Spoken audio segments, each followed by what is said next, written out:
There is a river in the sky. You cannot see it in the daytime. You cannot see it when clouds cover the stars, or when the moon is full and bright and drowns out the smaller lights around it. But on a clear night, when the sky is very dark and your eyes have had time to adjust, you can see it. A band of light, faint and wide and softly glowing, crossing the sky from one horizon to the other. The ancient people of Japan called it Amanogawa, the river of heaven. They believed it was real. They believed things lived on its banks. And they told a story about it that they wrote down in their poems, in the oldest poetry collection that survives, the collection called the Manyoshu, the collection of 10,000 leaves, gathered together more than 1,000 years ago, when the world was different and the sky felt closer than it does now. This is that story, or one version of it, the Japanese version, which is different from the Chinese version in one important way, and that difference matters. On the eastern bank of the River of Heaven, there lives a woman who weaves. Her name is Orihime, the weaving princess. She is the daughter of the Lord of the Sky, and she has been weaving since she was young, since before she can remember, sitting at her loom in the pale light that comes off the river at night, weaving cloth from thread so fine it is almost invisible, cloth so beautiful that when it is finished, it looks like the surface of the river itself, moving and still at once, catching the light differently, depending on how you hold it. She is very good at this. She has always been very good at this. It is what she does, the thing her hands know how to do without her thinking about it, the rhythm of the loom as natural to her as breathing.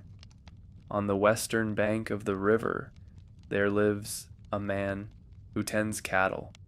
His name is Hikoboshi, the cowherd star. He is not noble like Orihime. He did not grow up in the Lord's household. He grew up on the western bank, where the grass is long and the nights are wide, where the cattle move slowly through the dark and eat without hurry, and the air smells of earth and river water, and the particular peace of a place that has nothing to prove. He has tended cattle all his life. He knows their names. He knows their temperaments. He knows which ones will wander if you don't pay attention, and which ones will stay close to the bank where the grass grows tallest. He is patient the way patient people are patient, not because they have forced themselves to wait, but because they have simply learned, over years of watching things take their own time, that most things worth having cannot be hurried. They met once, on a night that neither of them had expected anything from. A night in early autumn, when the air had just begun to change, when the first coolness had come into the evenings along the river after the long heat of summer, and the stars were particularly clear and the river ran quietly between them as it always had, wide and luminous and unhurried. Orihime had left her loom for a little while. She did this sometimes, on evenings when the work was going well, and she had earned a moment of rest, stepping out from her workroom into the open air along the bank, and looking at the river and the sky above it, and the far shore, which she could see from here as a dark line against the lighter dark of the sky. She was not looking for anyone. She was not expecting anyone. She was simply standing there, with her hands at her sides, breathing the cool autumn air, letting her eyes go soft the way eyes go soft when they are not focusing on anything in particular, when they are simply resting. And then she saw him, or rather, she saw the light of a lantern, moving slowly along the far bank, and then, As her eyes adjusted, she could see the shape of a man walking behind the lantern, and then she could see the shapes of cattle moving slowly in the dark around him, their large bodies darker than the night, their breath rising in small clouds in the cool air. She watched him for a long time. She did not know why she watched. She had seen the western bank before. She had seen lights moving there before. But there was something about this man's walk, the way he moved through the dark with his lantern, unhurried and certain, knowing every foot of the bank under his feet, that made her want to keep watching. Part 2. The Crossing. In those early days, before everything changed, the river could be crossed. It was not easy. It was wide, and the current ran fast in places, and the light that the river gave off at night could be disorienting, making distance hard to judge, making the far shore look closer than it was, and the near shore look farther. But it could be done. There were places where the water shallowed, where the crossing was possible on foot, wading through the cold, luminous current, with the water rising to your waist, and the stars wheeling overhead, and the particular feeling of being exactly in the middle of something, neither here nor there, the far shore not yet reached, and the near shore already behind you. And there were boats, small wooden boats kept in the reeds on both banks, weathered and familiar, with a single oar and room for one person and whatever they were carrying.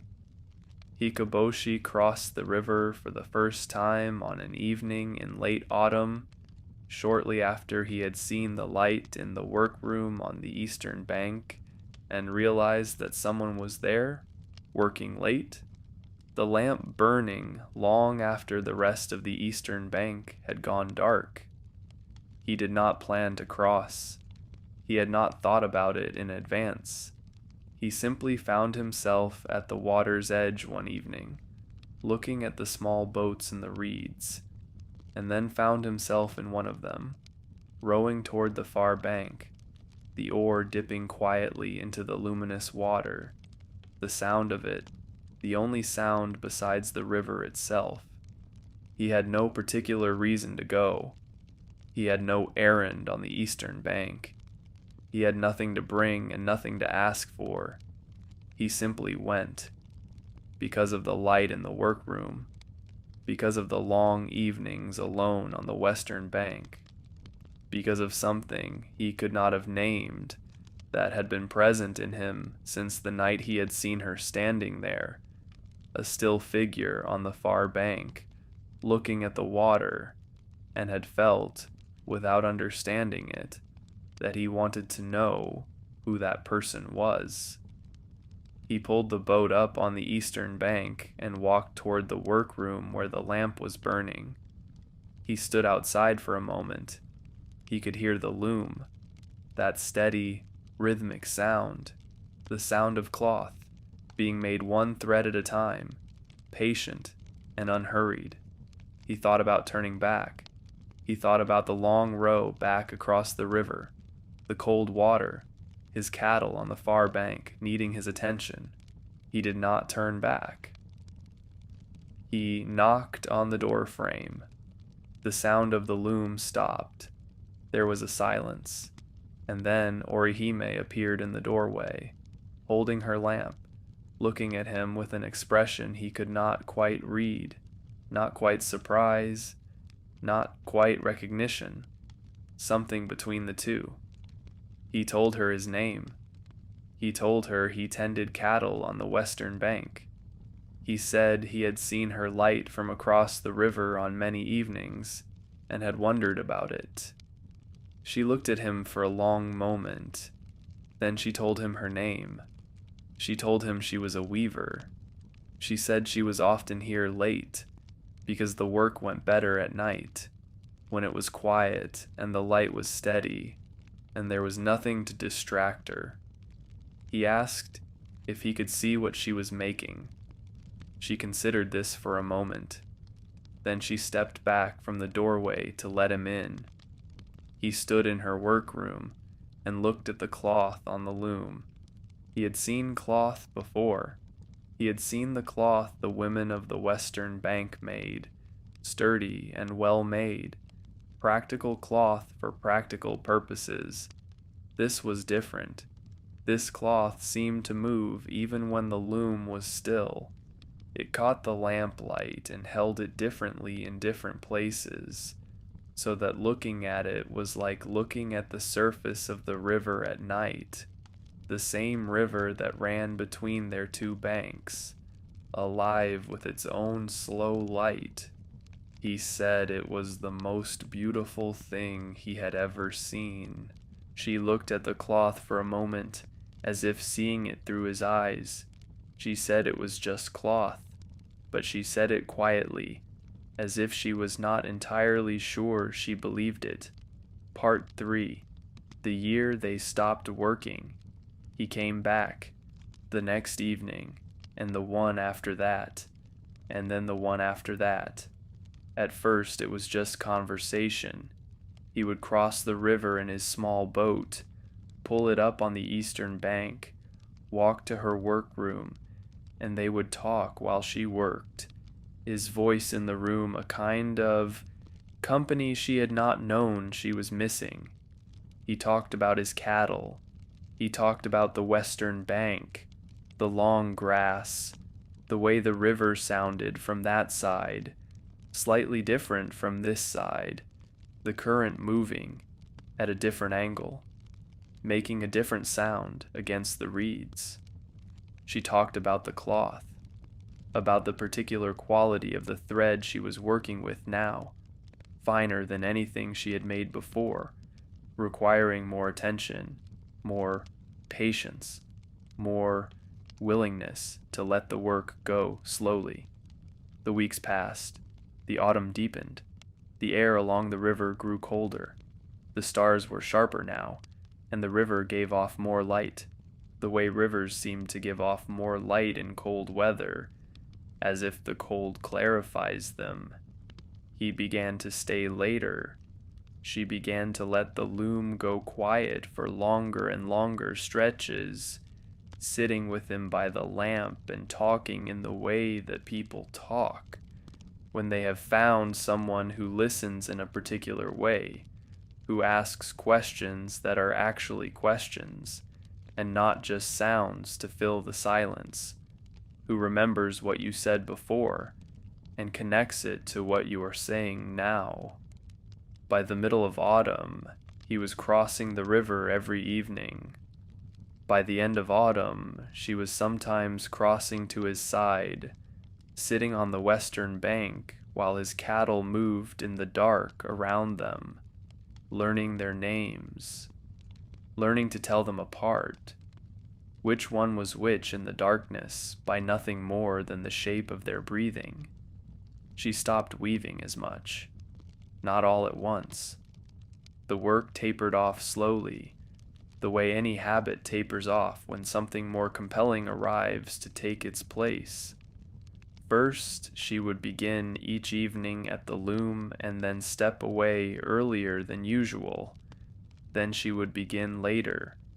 Then some evenings the loom would sit untouched entirely while she sat with him by the river and watched the stars and did not think about cloth at all. He let more and more evenings pass without checking the cattle properly. He knew they were fine. He knew this particular herd, had known them for years, knew they were trustworthy and calm and would not wander, but he had always checked, every evening, without fail, moving through the dark with his lantern, counting them, noting which ones were restless and which ones were settled. The small regular ritual that had been the shape of his evenings for as long as he could remember. He stopped doing this. He told himself it was fine. He told himself one evening without checking was nothing. A week, without checking, was nothing. The cattle were fine. He was right that the cattle were fine. He was not entirely right about the rest of it. The cloth on Orihime's loom sat half-finished. The thread on the spindle grew dusty. The lamp in the workroom burned for other purposes now, for conversation and company and the long evenings of two people learning each other, rather than for the patient and particular work of making something beautiful out of very fine thread. They were not careless people. They were not irresponsible. They were simply in the first season of something new, when the new thing takes up all the space that the old thing used to occupy, and the old thing waits, patient and untended, for you to remember it again. The trouble was that they did not remember, not for a long time, not until the Lord of the Sky noticed the half-finished cloth and the untended cattle, and understood what had happened. Part 4. The Separation. The Lord of the Sky did not act in anger. This is the Japanese version of the story, and in the Japanese version, the Lord does not rage. He does not punish. He does not make a scene. He simply makes a decision, the way people in authority sometimes make decisions, quietly and finally, without much discussion because they have thought about it long enough to know what needs to happen. He called them to him separately. He told Orihime that the cloth was important, that it was not just cloth, that it was the cloth of the sky, the cloth that gave the heavens their texture and their light, and that without it being made, the sky would gradually grow coarser, the light less fine, the stars less clear.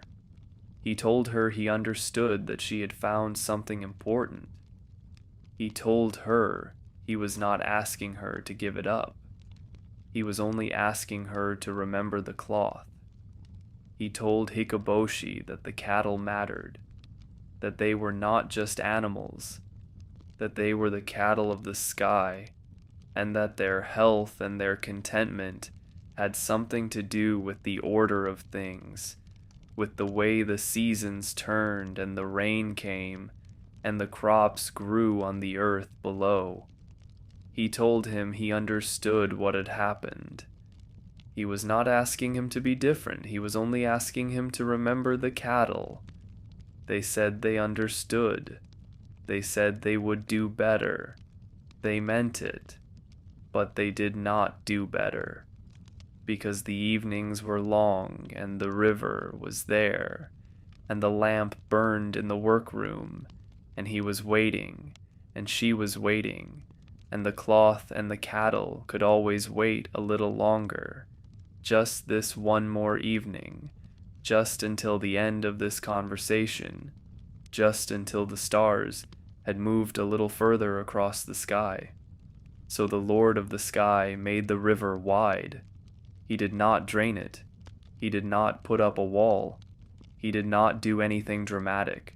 He simply made it wider, wide enough that crossing it required something more than a small wooden boat and the will to go, wide enough that the far bank was no longer visible from the near bank in ordinary light, only on the clearest nights, only when the conditions were exactly right, a dark line at the edge of sight that might be the far shore or might be the horizon. It was hard to say. The boats were still there. They still existed, but the crossing was different now. The current was stronger in the middle, the light more disorienting, the distance longer and more uncertain. Crossing the river was no longer something you could do on an ordinary evening just because you wanted to. He stood on the western bank and looked at the far shore and could not see her. She stood on the eastern bank and looked at the far shore and could not see him. They were still there. They were still exactly where they had always been. But the river between them had become a different river. The Lord of the Sky said there would be one night each year, on the 7th day of the 7th month, when the conditions would be right, when the current would ease and the light would clarify, and a small boat with a single oar and one person willing to row could make the crossing. One night each year. And then the river would return to what it had become, and the crossing would be impossible again for another 364 days. He told Orihime, he told Hikoboshi. Neither of them said anything for a long time. Then Orihime asked if this was forever. The Lord of the Sky said he did not know what forever meant. He said things could change. He said that the river had been narrow before and might be narrow again, that the conditions that made it wide were not permanent conditions, that the width was a consequence of something that had happened, not a fact about the river itself. But he did not say when things might change, or whether they would. She went back to her loom. He went back to his cattle. The river ran between them, wide and luminous and cold. Part 5. The Long Year. The first year was the hardest, not because the separation was a surprise. It had been explained. They had understood it before it happened. But understanding something and living through it are two different things. And the first year taught them this in the only way such things can be taught, which is slowly, day by day, through the accumulation of ordinary evenings that were now simply ordinary evenings again, without the light across the river, without the voice, without the particular presence of someone who had come to take up space in your awareness, without your having intended it. Orihime went back to her weaving. She sat down at the loom the morning after the Lord had spoken to her, and put her hands on the thread and began. The work was still there. The thread was still fine. The cloth still wanted to be made. But the quality of the silence in the workroom was different now. Before, the silence had been simply silence, the absence of sound, ordinary and unremarkable. Now the silence had a shape to it, a weight, the shape of the voice that wasn't there, the weight of the footsteps she did not hear coming up the path from the river. She wove. She wove very carefully. She paid attention to every thread in a way she had not paid attention before, as if the care she gave the work could stand in for something else, as if precision was a way of being in the present moment when the present moment was difficult to occupy. The cloth she made that year was the finest she had ever made. Even she could see that. The light it caught was different, the surface of it somehow more alive, as if the grief she was weaving through had put something into the thread that had not been there before. Hikoboshi tended his cattle. He checked them every evening now without fail, moving through the dark with his lantern, counting them, noting which were restless and which were settled. He was very thorough, more thorough than he had been before he had met her, before the evenings of neglect, before the widening of the river. He did not know exactly why he was so thorough. He told himself it was responsibility. He told himself he had learned something about the importance of doing what you were supposed to do. But if he was honest, and he was an honest person, he knew that part of it was simply something to do, a reason to keep moving. a reason not to stand on the bank and look at the far shore and wait for a light that was not going to come. The first year contained all the seasons. Spring came to the banks of the river, and the reeds grew green again, and the stars were softer, and neither of them could look at the new green without thinking of the last spring, when everything had been new for different reasons. Summer came, long and warm, and the evenings were heavy, and the stars were hazed over, and the river moved more slowly, and the air was thick, and neither of them slept well. And then autumn came, the first coolness in the evening air. The stars sharpening, the particular quality of the light in the first days of autumn that is different from the light of summer, cleaner, more precise, the way things look after a long period of heat when the heat finally breaks and the world comes back into focus. Orihime stood on the eastern bank and felt the first cool evening and counted forward and realized that the 7th day of the 7th month was coming. She stood there for a long time. The river ran between her and the far bank, wide and luminous, reflecting the early stars. Somewhere on the far side, she knew, he was standing on his bank and feeling the same cool air and counting forward to the same date. She could not see him. The river was too wide, but she knew he was there. She went back inside. She sat down at the loom. She wove until the lamp burned low, and then she put out the light and lay down and listened to the river running in the dark outside, the sound of it steady and unchanged, the same river it had always been, carrying whatever it carried in the cold and the dark, between her and him. Part 6. The 7th Night. On the 6th day of the 7th month, Orihime could not sleep. She lay on her sleeping mat and listened to the river and watched the stars move slowly across the square of sky visible from her window. She was not afraid. She was not anxious. She was simply awake, too aware of the hours passing to fall into sleep, her body understanding before her mind did that this night was almost the night, that one more sleep stood between her and the crossing, one more ordinary night before the night that was different from all others. She got up before dawn and went to the loom and worked. She worked all the 6th day without stopping. She worked through the middle of the day when the heat was highest and her hands were slower.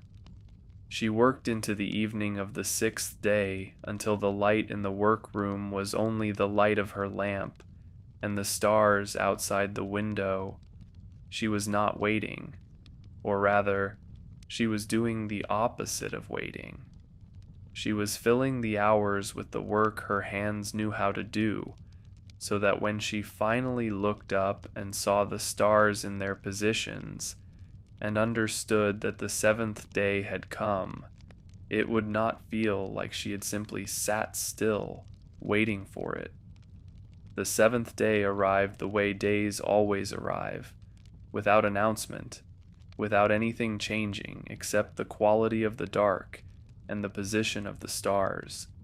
She put down the thread. She washed her hands in the cold water she kept beside the loom. She put on the robe she had been saving, the one she had made from the finest cloth she had woven in the long year just past, the cloth that had turned out so fine it seemed to move by itself, the one she had made while weaving through grief and had set aside for this night without quite knowing why she was setting it aside, or for what. She went down to the river. The night was very clear. The 7th night of the 7th month of the old calendar is an autumn night, and autumn nights in the heavens are the clearest nights of the year, the air sharpest, the stars most distinct, the river of heaven at its most luminous. She stood on the bank and looked across. She could see the far shore, not as a dark line in the haze of an ordinary night. As the far shore, solid and real, the reeds along the water, the grass rising beyond them, and in the grass, moving slowly, the dark shapes of cattle, and among them, a light, a lamp, moving toward the water. She stood very still. The lamp stopped at the water's edge. For a moment nothing moved. The river ran between them. The stars reflected in its surface, two skies, one above and one below, and she and the lamp at the edge of each.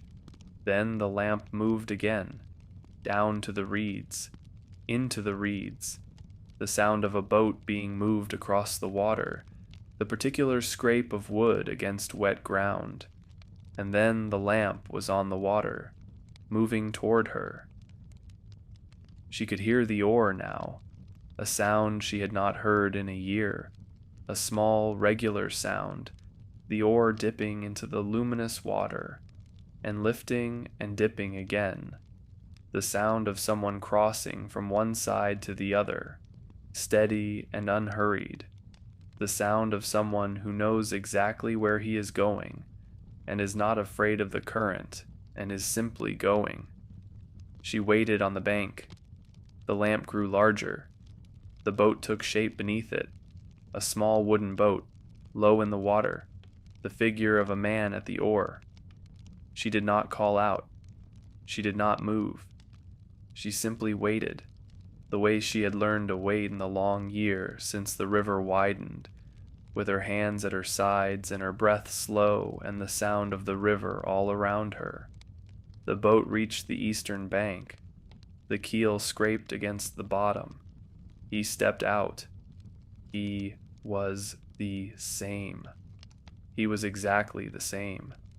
She had not known until she saw him that she had been afraid he would be different, that a year was long enough to change a person beyond recognition, that she might stand here and see someone she did not quite know. But he was the same patient way of moving, the same way of standing when he was standing still, relaxed and grounded, as if the earth under his feet was always firm, as if he had never in his life doubted where he was.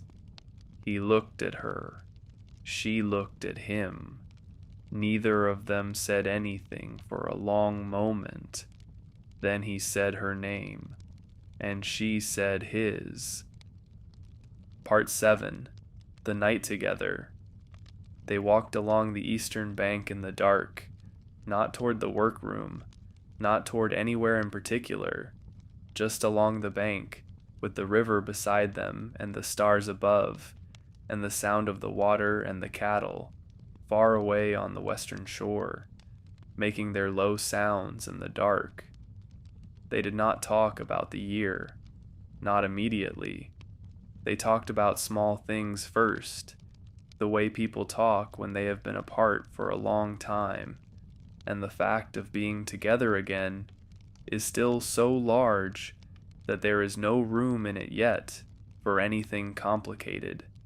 He told her about the cattle. She told him about the cloth. He told her about the way the river had looked in winter from the western bank, when the surface had been very still and the stars had been reflected so clearly that he had sometimes stood there for a long time, unable to tell which was up and which was down. She told him about the robe she was wearing. She told him she had made it in the first months after the separation, when the work was going well because the silence was so loud she needed something to fill it. He stopped walking. He looked at the robe. He could see, even in the dark, that it was different from other cloth, the way the starlight moved on it, the way it seemed to breathe. He said it was very beautiful. She looked at it herself for a moment. She said, "I made it while I was missing you. I didn't know that was what I was doing until it was finished. But I think that's what it is. Cloth made for missing someone." He didn't say anything. He looked at the robe for a moment longer. Then he looked at the river. He said he had thought about the crossing many times. He said he had stood on the western bank on ordinary nights and looked at the dark water and thought about what it would be like to try it anyway, to push out in the small boat and row toward where the far shore should be and see what happened. She asked if he had tried. He said no. He said he had stood there and thought about it and then gone back to his cattle.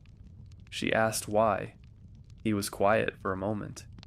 He said, "I think I was afraid that if I tried and couldn't reach you, it would be worse than knowing I hadn't tried. That the not knowing was easier to live with than the certainty of failure." She thought about this. She said she understood that. She said she had not stood on the bank and thought about crossing. She had instead not let herself stand on the bank. She had stayed at the loom instead, making things, because the loom was something she could control and the river was not. He said, "The cloth you make is better for it." She said, "I would rather have the river." They walked on.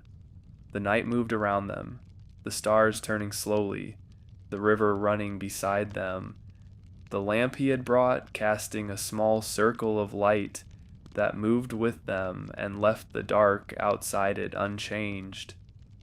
They came to a place on the bank where the reeds grew tall, and a flat rock extended a little way into the water, and the river was perfectly still here, protected from the current by a bend upstream. They sat on the rock. The water at their feet reflected the stars above. They sat for a long time without talking. This was not uncomfortable. It was the opposite of uncomfortable. It was the particular ease that comes from being with someone who does not require you to be doing anything, who is satisfied by simple presence, who asks for nothing beyond your being there. She leaned her head against his shoulder. He did not move. He did not speak. He simply sat, with the river before them and the night around them and her weight against his shoulder, and looked at the stars reflected in the still water at their feet and let the hours pass. The stars moved. The river ran. Far away on the western bank, one of the cattle called out once and then was quiet again. She said, "I've been counting." He asked what she meant. She said, "Days. Since the separation, I have been counting them. I know exactly how many days it has been, 365, and now I am trying to decide whether to start counting again from tomorrow." He was quiet. She said, "I don't know if I want to spend another 365 days knowing exactly how far away you are." He said, "I counted too, but only the first year. After that I stopped, not because it stopped mattering, but because the counting made it worse, made it feel finite in the wrong direction, like the number was getting bigger instead of smaller." She thought about this. She said, "So what did you do instead?" He said, "I paid attention to the day I was in. I tried not to think about the number. Just the day. Just today." She said, "That sounds very simple." He said, "It was very hard." She sat up. She looked at the water. She said, "I think the night is passing." He said, "Yes." She said, "I can feel it. The way the air is changing. Just slightly. Not yet dawn, but moving toward it." He said, "I know." Part 8. Before dawn. The old poems are very specific about the time before dawn. The poets of the Manyoshu, who wrote about the seventh night, wrote again and again about this particular hour, the hour before the sky begins to lighten, when the night is still night, but something in the air has shifted, some imperceptible change that the body notices before the eyes do. One of them wrote, "Before the dawn has come, the sound of the oar on the river can be heard." Another wrote, "The sleeve I would wave to you, if you were close enough to see it, is wet with the river's mist." Another, "The night of the 7th is too short for all the things that need to be said." They were right about this, all the poets, all of them writing their 7-syllable lines about the same moment, the same hour, the same particular grief of an ending that you can see coming and cannot stop. Orihime was the one who said it first. She said, "You need to go soon." He said, "I know." She said, "The current will change with the light. If you wait too long, the crossing will be harder." He said, "I know." She said, "I'm not telling you to go. I'm just saying what I know." He said, "I know." They stayed where they were a little longer. She looked at the water. He looked at the stars, which were fading now, very slightly, the ones near the horizon already dimmer, the sky at its eastern edge not yet light, but no longer fully dark, that in-between color that has no good name but that everyone recognizes, the color that means the night is almost over. He said, "I want to tell you something before I go." She said, "All right." He said, "Last winter, there was a night when the river was very still, no wind, the surface completely flat, and the stars reflected so clearly that I couldn't tell the sky from the water." She was quiet.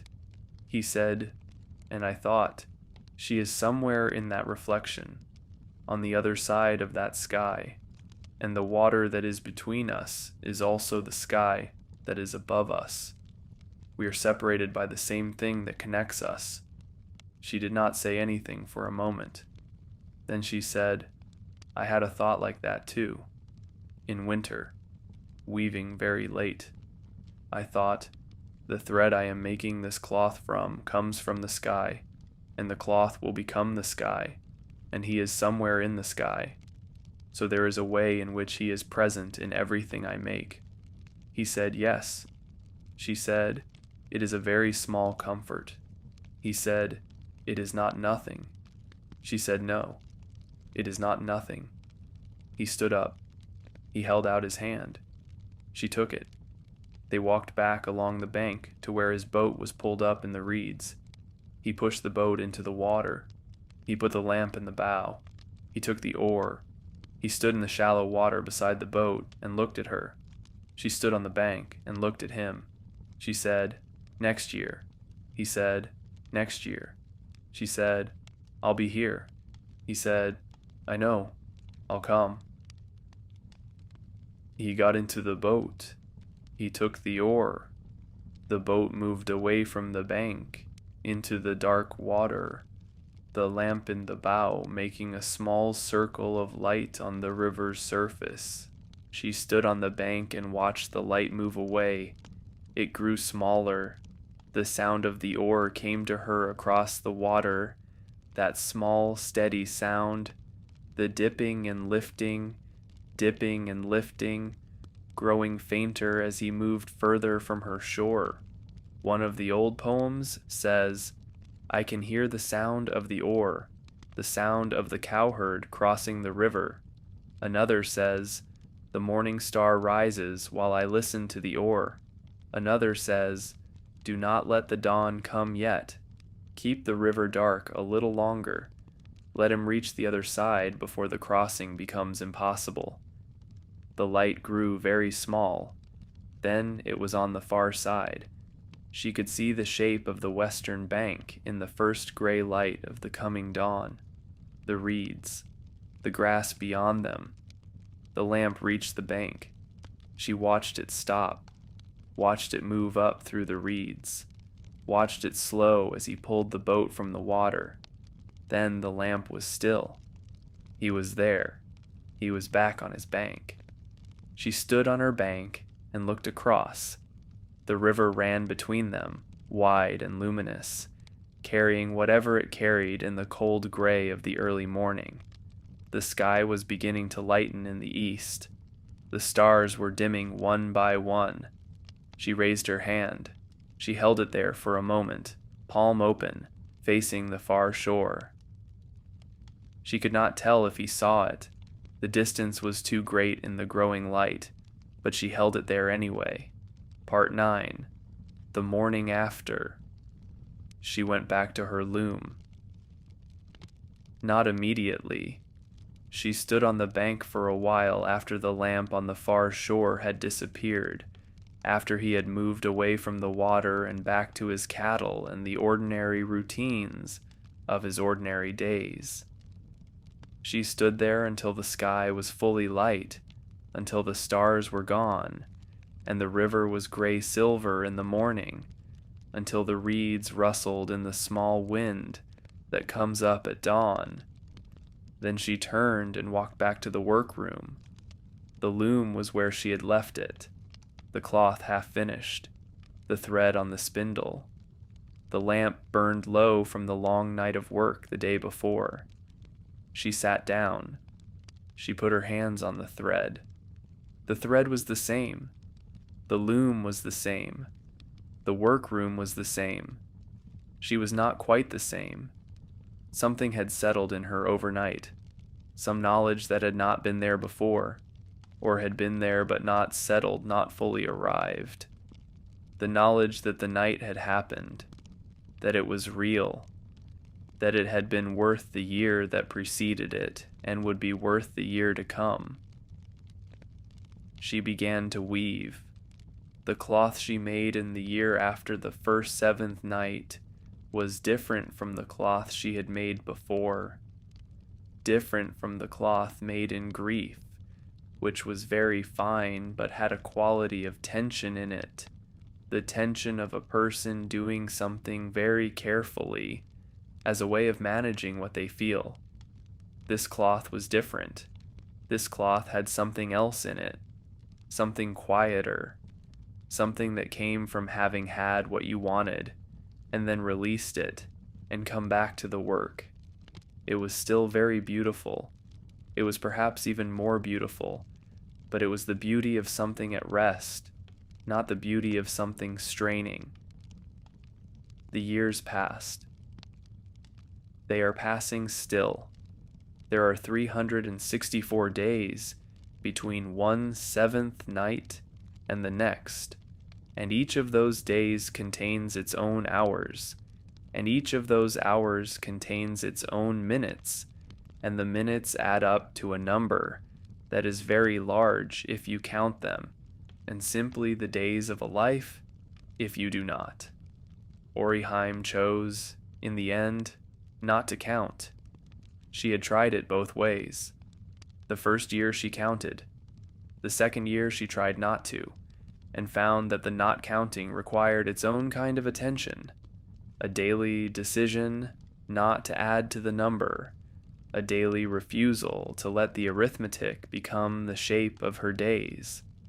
By the third year, she was simply living her days, weaving in the morning, working through the afternoon, walking along the bank in the evening, looking at the river in the dark, sleeping, beginning again, and then, in the way that all long periods of time eventually end, the autumn would begin to arrive in the evenings, the first coolness, the sharpening of the stars, and she would know, without counting, that it was coming again. He tended his cattle through all the years. He knew their names. He knew their temperaments. He never missed an evening check. On the evenings when the sky was clear and the river was visible from his bank, he would sometimes look across and think about the workroom on the far shore, the lamp burning, the sound of the loom. He did not try to cross on ordinary nights. He had tried once in the second year, in the first weeks of spring when the days were growing longer and something in him had grown impatient with waiting. He had pushed out in the small boat and rowed toward the far shore, and rowed and rowed, and found that the distance was not getting smaller, that the far bank remained at the same distance, no matter how long he rowed, the way some distances do not yield to effort. He had turned back. He had sat on the western bank and looked at the water for a long time. Then he had gone back to his cattle. After that, he did not try again. He waited for autumn. He waited for the coolness in the evenings. He waited for the seventh night. And on the seventh night, he crossed. Every year, without fail.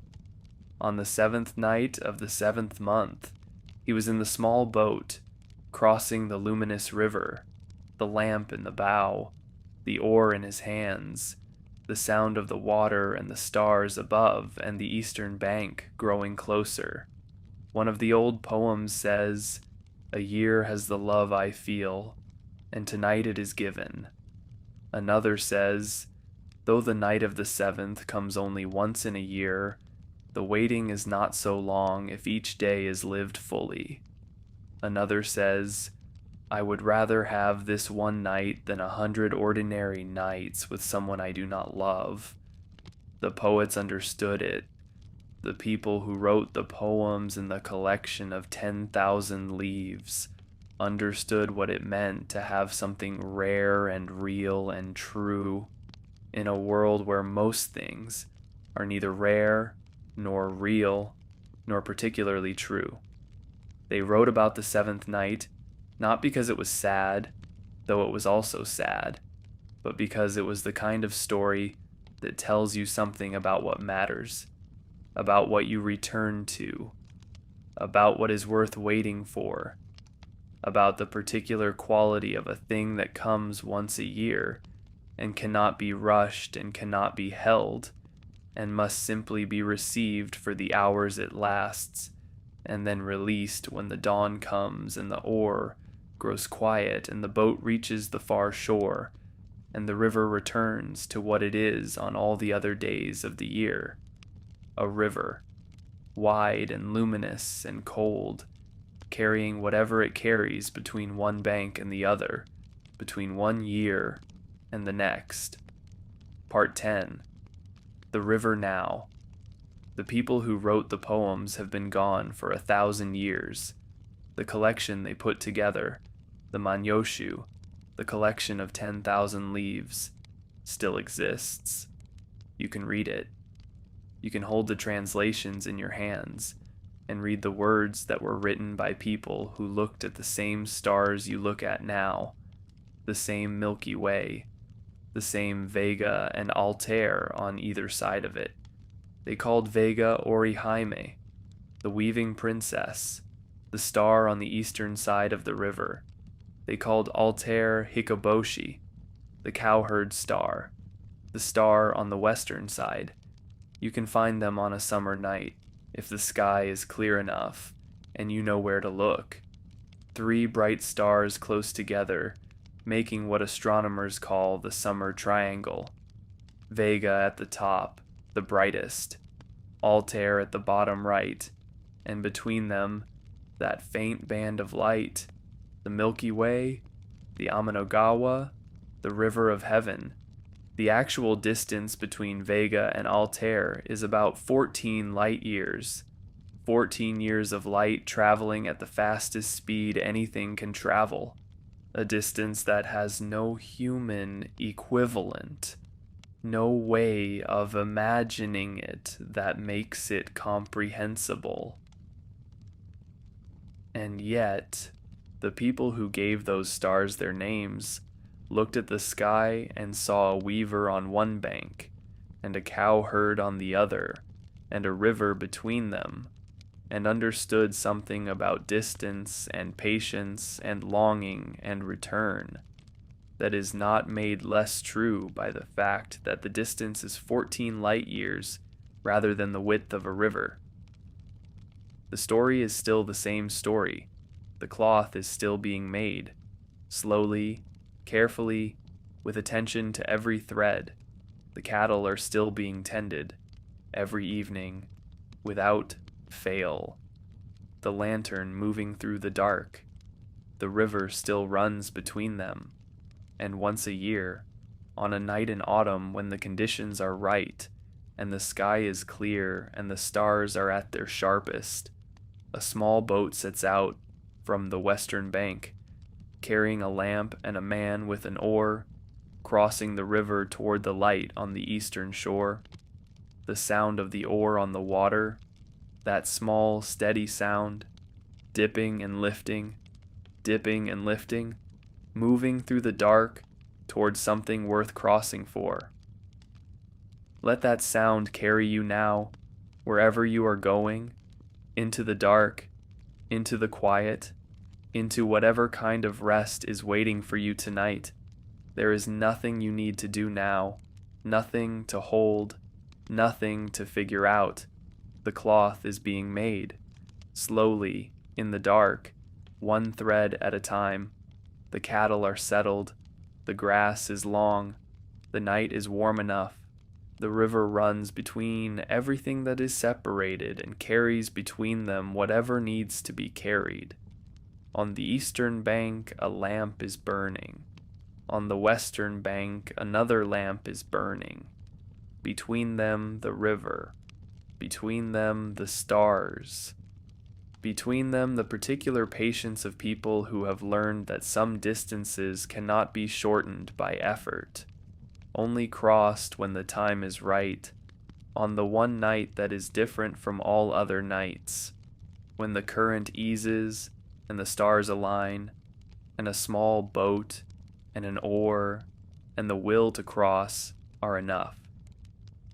The river runs, the stars are out, the night is very long, and the night is very good, and you have everything you need.